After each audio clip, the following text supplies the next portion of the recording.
Sono steso sul letto pensando a tutte le cose che non posso più fare, come una belva ferita dentro una gabbia da cui lui vuole scappare.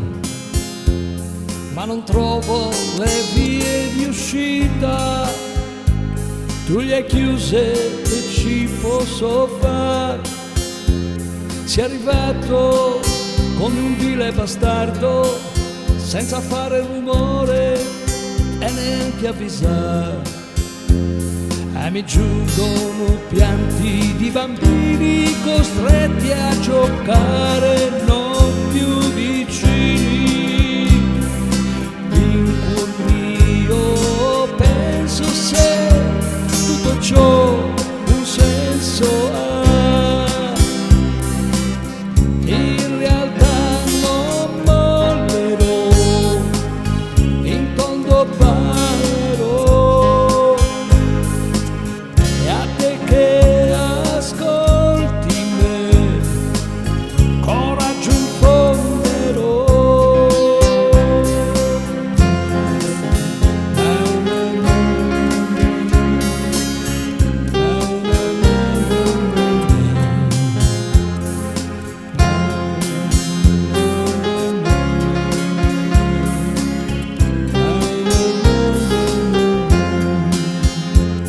Hai portato via i sogni di ognuno che ora attende di poterli rifare, e chissà che cosa avrebbero scritto i grandi poeti se fossero qua. Ma tu credi di poter far quello che vuoi delle nostre vite oramai.